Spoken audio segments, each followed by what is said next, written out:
नमस्कार दोस्तों, स्वागत है आपका एक बार फिर से मेरे यूट्यूब चैनल पर। दोस्तों, आज मैं आपके लिए हिंदी का एक महत्वपूर्ण टॉपिक लेकर आया हूँ और इस टॉपिक का नाम है दोस्तों अनेक शब्दों के लिए एक शब्द।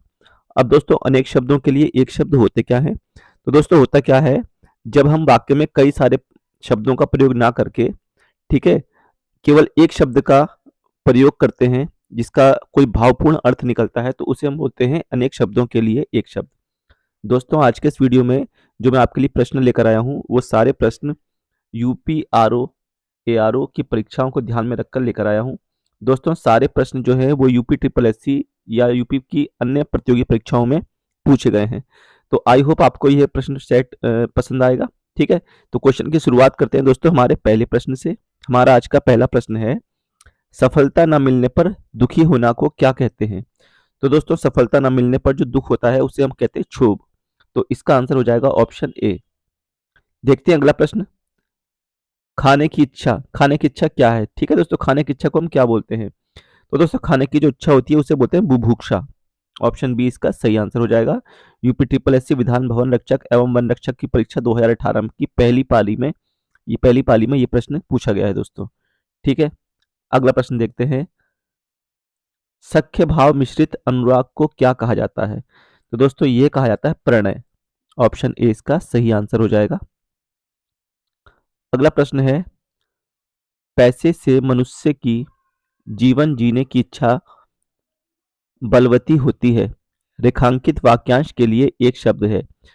तो दोस्तों जो जीवन जीने की इच्छा है इसको इस पूरे वाक्य के लिए केवल एक शब्द का हमको प्रयोग कर बताना है, वो क्या होगा? तो दोस्तों जीवन जीने की इच्छा को हम बोलते हैं जिजीविषा। ऑप्शन ए इसका सही आंसर हो जाएगा। अगला प्रश्न देखते हैं, आभ्यंतर का सही अर्थ है। ठीक है दोस्तों, यहाँ पर इन्होंने शब्द दिया है, इसका हमको सही वाक्य पहचानना है। तो इसका दोस्तों सही वाक्य होता है, किसी वस्तु का भीतरी भाग वो कहलाता है आभ्यंतर। ठीक है, तो ऑप्शन डी दोस्तों हमारा यहाँ पे एकदम सही आंसर हो जाएगा। इसी प्रकार से दोस्तों अगला प्रश्न है, दिए गए वाक्यांशों के लिए एक शब्द का चयन कीजिए। पूरब और उत्तर के बीच की दिशा। दोस्तों ये है, हमने चार भागों में बांट दिया। ठीक है, ये पूरब हो गया आपका, ये पश्चिम। ठीक है, और हमसे पूछा क्या दोस्तों, पूरब और उत्तर। तो पूरब और उत्तर यानी कि ये वाले बीच की दिशा। ठीक है, और दोस्तों इस क्षेत्र को हम बोलते हैं ईशान। तो ऑप्शन बी जो है वो हमारा यहाँ पर एकदम सही आंसर हो जाएगा, ईशान। अगला प्रश्न है, वलय शब्द का अर्थ चिन्हित कीजिए। तो दोस्तों वलय शब्द का अर्थ होता है गोलाकार घेरा। ठीक है, इसको हम वलयाकार भी बोलते हैं ना। तो ये इसका सही आंसर हो जाएगा ऑप्शन बी। चलिए अगला प्रश्न देखते हैं, आठवां प्रश्न है। ठीक है, आठवां प्रश्न है दोस्तों, एक ही समय में वर्तमान में होने को क्या कहते हैं? तो दोस्तों इसे हम बोलते हैं समसामयिक। तो ऑप्शन सी हमारा सही आंसर हो जाएगा। ठीक है दोस्तों, इसको बोलते हैं समसामयिक। चलिए अगला प्रश्न देखते हैं, पार्थिव। तो पार्थिव किसे कहते हैं? ठीक है दोस्तों, पार्थिव का संबंध होता है जिसका संबंध पृथ्वी से हो उसे हम बोलते हैं पार्थिव। ऑप्शन डी इसका सही आंसर हो जाएगा। ठीक, अगला प्रश्न देखते हैं दोस्तों। अगला प्रश्न है हमारा, उच्च कुल में पैदा व्यक्ति। तो दोस्तों उच्च कुल में पैदा व्यक्ति को बोलते हैं कुलीन। ऑप्शन डी इसका सही आंसर हो जाएगा। ठीक है, अगला प्रश्न है, अरण्य चंद्रिका। अरण्य और चंद्रिका, तो दोस्तों इसका मतलब होता है निरर्थक बनाव श्रृंगार। ऑप्शन डी हमारा यहाँ पर सही आंसर हो जाएगा। अगला प्रश्न देखते हैं, गिरा हुआ के लिए एक शब्द है। तो दोस्तों गिरे हुए को हम बोलते हैं पतित। ठीक है, ऑप्शन ए इसका सही आंसर हो जाएगा। अगला प्रश्न है, 13 से 15 तक दोस्तों शब्द दिए गए हैं। ठीक है, सही उपयुक्त अर्थ व्यंजक विकल्प चुनकर लिखें। तो पहला है हमारा दोस्तों इसमें गयंद। ठीक है, गयंद का मतलब होता है बड़ा हाथी। तो ऑप्शन डी इसका सही आंसर हो जाएगा। UP triple SC junior assistant दोस्तों, ठीक है, 2015 की में भर्ती परीक्षा में ये प्रश्न आया हुआ है। अगला प्रश्न है, मूढ़ चेता। मूढ़ चेता, ठीक है दोस्तों, तो इसका सही आंसर हो जाएगा मूर्ख। अगला प्रश्न है, प्रायोगिक। तो दोस्तों प्रायोगिक की अगर मैं बात करूं तो जिसका पहले प्रयोग किया जा चुका हो उसे बोलते हैं प्रायोगिक। ऑप्शन बी इसका यहाँ पर सही आंसर हो जाएगा। अगला प्रश्न है क्वेश्चन नंबर 16 है, प्राणदा के लिए अनेक शब्द है। तो दोस्तों प्राणदा का मतलब होता है जीवन देने वाली दवा। ऑप्शन बी यहाँ पर हमारा सही आंसर हो जाएगा। क्वेश्चन नंबर 17 देखते हैं दोस्तों, 17 का क्या आंसर है। क्वेश्चन नंबर 17 है कि सही विकल्प का चयन करें जो वाक्यांशों के लिए एक शब्द है। आदि से अंत तक। तो दोस्तों आदि से अंत तक के लिए एक शब्द हम यूज करते हैं, आद्योपांत। ऑप्शन बी हमारा यहाँ पर सही आंसर हो जाएगा। अगला प्रश्न है क्वेश्चन नंबर 18 है, जो सब कुछ जानता हो। तो दोस्तों जो सब कुछ जानता है उसको बोलते हैं सर्वज्ञ। ठीक है, ऑप्शन ए हमारा सही आंसर हो जाएगा यहाँ पर। अगला प्रश्न है, जो थोड़ा जानता हो। तो थोड़ा जानने वाले को दोस्तों बोलते हैं अल्पज्ञ। ऑप्शन सी हमारा यहाँ पर सही आंसर होगा। अगला प्रश्न है, जो इस लोक की बात है। तो इस लोक की बात दोस्तों जो होती है उसको हम बोलते हैं लौकिक। ठीक है, इस लोक की बात जो करेगा उसको हम क्या बोलेंगे, लौकिक बोलते हैं। और जो दूसरे लोक का होता है उसे पारलौकिक बोलते हैं। अगला प्रश्न है, जानने की इच्छा के लिए एक शब्द है। तो जानने की इच्छा के लिए जिज्ञासा। ऑप्शन सी हमारा सही आंसर हो जाएगा यहाँ पर। क्वेश्चन नंबर दोस्तों 22 है। ठीक, 22 में कह रहा है कि अनियमित के लिए उचित वाक्यांश चुनें। तो अनियमित बोलते हैं दोस्तों जो नियम के अनुकूल ना हो। तो ऑप्शन बी हमारा सही आंसर हो जाएगा इधर। अगला प्रश्न है क्वेश्चन नंबर 23 है, जिस पर आक्रमण हो। तो जिस पर आक्रमण हो दोस्तों उसे बोलते हैं आक्रांत। Option C. क्वेश्चन नंबर 24 है, जो देने योग्य है, इसके लिए एक शब्द क्या होगा। तो दोस्तों जो देने योग्य है उसको बोलते हैं देय। ऑप्शन बी सही आंसर आ जाएगा इसका। क्वेश्चन नंबर 25 है, ठीक है, दूसरों की बातों में दखल देना। तो ये कहलाता है हस्तक्षेप। इसका ऑप्शन हो जाएगा क्वेश्चन ऑप्शन ए।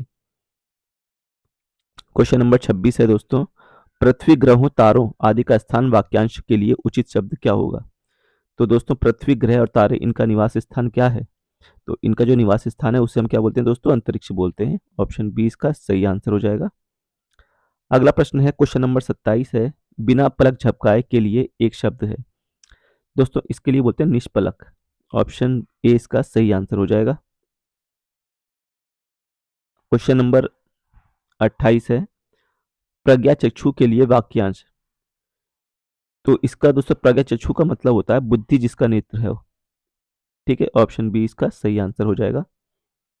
इसी प्रकार से अगला प्रश्न है हमारा क्वेश्चन नंबर 29 है, जो कम खर्च करता हो। दोस्तों जो कम खर्च करता है उसको हम बोलते हैं मितव्ययी। ऑप्शन सी सही आंसर है। इंपॉर्टेंट क्वेश्चन है दोस्तों, कई बार परीक्षा में पूछा गया है ये। क्वेश्चन नंबर 30 है आपका, भविष्य में होने वाला। तो भविष्य में होने वाले को हम बोलते हैं भावी। ठीक है, तो ऑप्शन ए इसका सही आंसर हो जाएगा। अगला प्रश्न है, जिसकी कोई उपमा न दी जा सके। तो जिसकी कोई उपमा न दी जा सके उसको हम बोलते हैं अनुपम। ऑप्शन ए इसका सही आंसर हो जाएगा। अगला प्रश्न है, जो अपने स्थान या स्थिति से अलग न किया जा सके। तो वो होता है अच्युत। ठीक, ऑप्शन ए। इसी प्रकार से क्वेश्चन नंबर 33 है, जीने की इच्छा। तो जीने की इच्छा को दोस्तों पीछे भी आया था, ये जिजीविसा बोलते हैं। अगला प्रश्न है, जो धरती फोड़कर जन्मता है। तो जो धरती फोड़कर जन्मता है उसको बोलते हैं उद्भिज। ऑप्शन डी इसका सही आंसर हो जाएगा। क्वेश्चन नंबर 35 है, वाक्यांश का एक शब्द बनाइए, जिसके हृदय में ममता नहीं है। तो जिसके हृदय में ममता नहीं है दोस्तों उसको हम बोलते हैं निर्मम। ठीक है, क्वेश्चन नंबर 36 है, प्रत्युत्पन्नमति। इसका अर्थ क्या होगा दोस्तों। तो इसका अर्थ होगा जो तत्काल सोचकर उत्तर दे सके। ठीक है, ऑप्शन डी इसका सही आंसर हो जाएगा। क्वेश्चन नंबर 37 है, जो इंद्र पर विजय प्राप्त कर चुका हो। तो उसको बोलते हैं इंद्रजीत। ठीक, क्वेश्चन नंबर 38 देखते हैं, जो मोक्ष चाहता हो। तो जो मोक्ष चाहता है दोस्तों उसके लिए हम क्या शब्द यूज करते हैं, मुमुक्षु। ऑप्शन ए इसका सही आंसर हो जाएगा। क्वेश्चन नंबर 39 है, जिसे प्रमाण द्वारा सिद्ध ना किया जा सके। तो इसे बोलते हैं दोस्तों अप्रमेय। Option C. क्वेश्चन नंबर 40 है, पीढ़ी दर पीढ़ी चला आने वाला। तो दोस्तों इसे बोलते हैं अन्वयागत। ऑप्शन बी इसका सही आंसर हो जाएगा। अगला प्रश्न है, कंजूसी से धन व्यय करने वाला। तो दोस्तों इसे बोलते हैं कृपण। Option A. क्वेश्चन नंबर 42 है दोस्तों, किसी की सहायता करने वाला तो ये कहलाता है सहायक। क्वेश्चन नंबर 43 है, भला चाहने वाला तो भला चाहने वाले को दोस्तों बोलते हैं हितैषी। क्वेश्चन नंबर दोस्तों 44 है, गोद लिया हुआ पुत्र, गोद लिए हुए पुत्र को दोस्तों हम क्या बोलते हैं, दत्तक बोलते हैं ना। तो ऑप्शन बी इसका सही आंसर हो जाएगा। इसी प्रकार से क्वेश्चन नंबर 45वां है। ठीक है, 45वां क्वेश्चन है कि जो मापा ना जा सके, तो जिसे नहीं मापा जा सकता है उसको बोलते हैं अपरिमेय। ऑप्शन ए इसका सही आंसर हो जाएगा। क्वेश्चन नंबर 46 है, जो किए गए उपकारों को मानता हो, तो दोस्तों किए गए उपकार को मानने वाला कहलाता है कृतज्ञ। ऑप्शन बी हमारा यहाँ पे सही आंसर हो जाएगा। क्वेश्चन नंबर 47 है, ईश्वर का कोई आकार नहीं होता है। ठीक है, तो इसे कहते हैं निराकार। Option B. जो हर समय अपना मतलब साधता हो उसे क्या कहा जाता है, तो उसे बोलते हैं दोस्तों स्वार्थी। ऑप्शन बी हमारा यहाँ पे सही आंसर हो जाएगा। ठीक। क्वेश्चन नंबर 49 है, युद्ध में स्थिर रहने वाले को दोस्तों इसको बोलते हैं युधिष्ठिर। ऑप्शन सी हमारा यहाँ पे एकदम सही आंसर हो जाएगा। अगला है दोस्तों क्वेश्चन नंबर 50 है, कृतज्ञ किसका संक्षिप्तीकरण है। अभी पीछे आया था दोस्तों, ये किए हुए उपकार को मानने वाला कृतज्ञ होता है, और दोस्तों किए हुए उपकार को ना मानने वाले को कृतज्ञ बोलते हैं, ये भी आपको याद रखना है। ठीक है, तो हम आप यहाँ पर डी ऑप्शन हमारा सही हो जाएगा। इसके बाद देखते हैं अगला क्वेश्चन नंबर 51 है। ठीक है, धूर्तों अर्थात जीवों द्वारा होने वाला दुख, इस वाक्य के लिए एक शब्द कौन सा है। तो दोस्तों इसके लिए जो एक शब्द है उसको बोलते हैं आधिदैहिक। Option C. क्वेश्चन नंबर 52 है, नहर में रहने वाले को क्या कहा जाता है। तो दोस्तों जो नहर में रहने वाला है उसे हम बोलते हैं नागर। सॉरी दोस्तों, नहर नहीं होगा ये, हाँ नागर ही है ना नहर में रहने वाले को। अगला प्रश्न है दोस्तों, किसी वस्तु को दूसरे देश से अपने देश में क्रय कर लाने की क्रिया कहलाती है। दोस्तों इसको बोलते हैं आयात। क्वेश्चन नंबर 54 है, बलिदान की भावना के प्रेरक होते हैं, तो दोस्तों इसके होते हैं देशभक्त, इसे कहते हैं देशभक्त। ऑप्शन सी सही आंसर हो जाएगा। अगला प्रश्न है क्वेश्चन नंबर 55 है। ठीक है, जो किसी बात या उक्ति को तुरंत सोच ले, तो इसे बोलते हैं प्रत्युत्पन्न मति। ऑप्शन सी हमारा यहाँ पर सही आंसर हो जाएगा। सव्यसाची शब्द के लिए एक वाक्य है, तो दोस्तों बाएं हाथ से कार्य करने वाले को हम बोलते हैं सव्यसाची। ऑप्शन बी हमारा सही आंसर हो जाएगा यहाँ पर। इसी प्रकार से क्वेश्चन नंबर 57 है, गुरु के समीप रहकर शिक्षा ग्रहण करने वाला, तो दोस्तों इसे बोलते हैं अंतेवासी। ठीक है, 57 का सी जो है वो सही आंसर हो जाएगा। अगला है दोस्तों क्वेश्चन नंबर 58 है, युद्ध की इच्छा रखने वाला, तो दोस्तों इसे बोलते हैं युयुत्सु। Option A. इसी प्रकार से क्वेश्चन नंबर 59 है। ठीक है, सिर से पैर तक, तो सिर से पैर तक के लिए दोस्तों क्या है, तो इसको बोलते हैं आपाद मस्तक। ऑप्शन सी हमारा यहाँ पर सही आंसर हो जाएगा। अगला प्रश्न है क्वेश्चन नंबर 60 है दोस्तों, आवश्यकता से अधिक किसी से कुछ ग्रहण ना करना, तो इसको बोलते हैं अपरिग्रह। क्वेश्चन नंबर 61 है, सृजन करने की इच्छा, तो सृजन करने की इच्छा दोस्तों कहलाती है सी शिक्षा। ऑप्शन सी हमारा यहाँ पर एकदम सही उत्तर हो जाएगा। अगला प्रश्न है, जो छाती के बल चलता हो, तो छाती के बल चलने वाले को दोस्तों बोलते हैं उरग। क्वेश्चन नंबर 63, जो अच्छे कुल में पैदा हुआ हो वो क्या कहलाता है, तो वो उसे कहते हैं दोस्तों कुलीन। क्वेश्चन नंबर 64 है, जिसकी भुजाएं घुटने तक जाती हैं, तो इसे कहते हैं आजानुबाहु। ऑप्शन ए इसका सही आंसर हो जाएगा। अगला प्रश्न है, जिसका पति आज्ञाकारी हो, तो उसे बोलते हैं स्वाधीन पति का।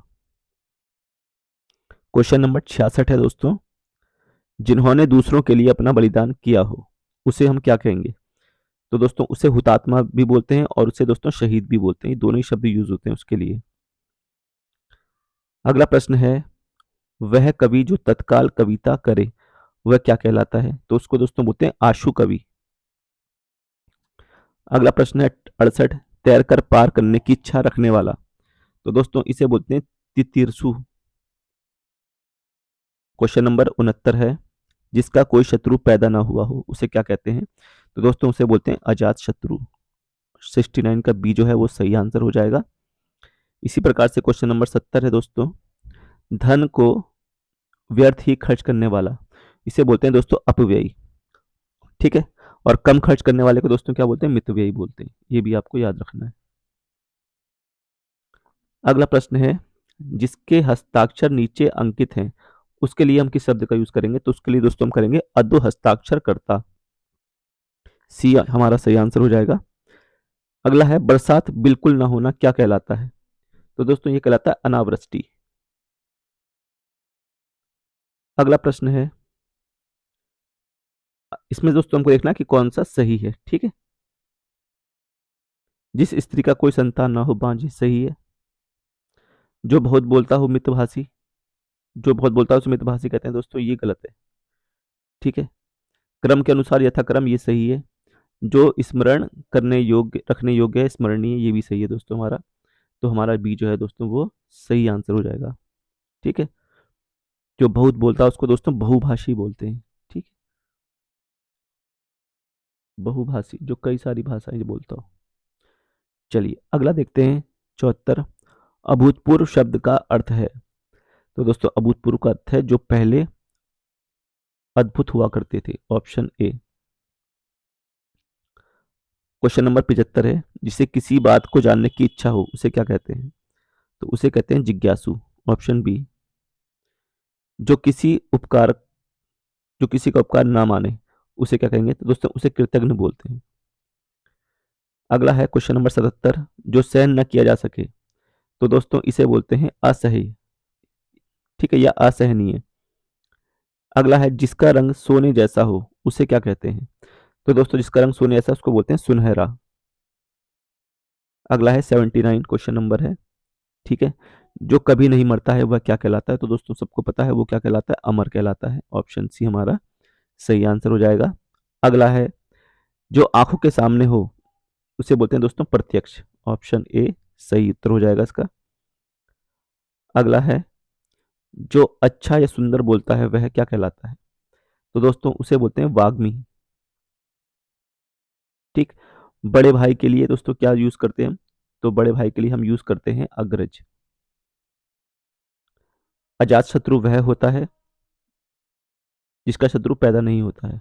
ठीक है, तो ऑप्शन डी इसको सही आंसर हो जाएगा। अगला है, जिसे पराजित ना किया जा सके तो वो अपराजय होता है। ठीक है, ऑप्शन बी यहाँ पर सही आंसर हो जाएगा हमारा।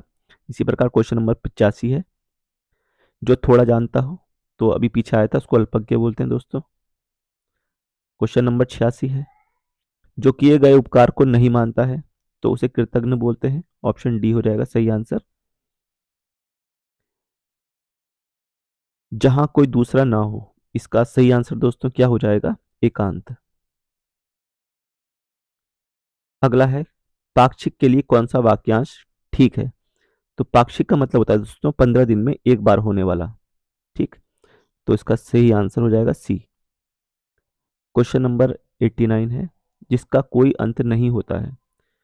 ठीक है, तो जो इसका कोई अंत नहीं होता उसको बोलते हैं अनंत। निम्न पदबंध के लिए एक शब्द लिखिए जो आभूषण बनाता है, तो आभूषण बनाने वाले को हम सुनार बोलते हैं। जिसे घूमने की आदत हो उसे क्या कहते हैं दोस्तों, तो उसे बोलते हैं घुमक्कड़। जो थोड़ा जानता हो जो थोड़ा जानता हो उसको हम बोलते हैं अल्पज्ञ। ऑप्शन बी इसका सही आंसर हो जाएगा। क्वेश्चन नंबर 93 है दोस्तों, 93। जो युद्ध में स्थिर रहता है उसे हम युधिष्ठिर कहते हैं, अभी हमने पीछे देखा था। ऑप्शन बी इसका सही आंसर हो जाएगा। जो सब कुछ जानता है जो सब कुछ जानता हो दोस्तों उसके लिए हमने शब्द लगाया था सर्वज्ञ। अज्ञ का अर्थ क्या होता है, ठीक है, तो अज्ञ का अर्थ क्या है, जो कुछ भी नहीं जानता हो। क्वेश्चन नंबर 96 है, जिसके समान कोई दूसरा ना हो तो वो होता है अद्वितीय। किसी बात पर अड़े रहना, तो दोस्तों किसी बात पर अड़े रहना उसे बोलते हैं अडिग। आज का लास्ट क्वेश्चन है दोस्तों, 98 क्वेश्चन है इसमें। जो तीनों काल देखता हो उसे बोलते हैं दोस्तों त्रिकालदर्शी। ठीक है, तो ऑप्शन 20 का सही आंसर हो जाएगा। आई होप आपको यह वीडियो पसंद आया होगा दोस्तों। मिलते हैं नेक्स्ट वीडियो में, तब तक के लिए धन्यवाद। जय हिंद।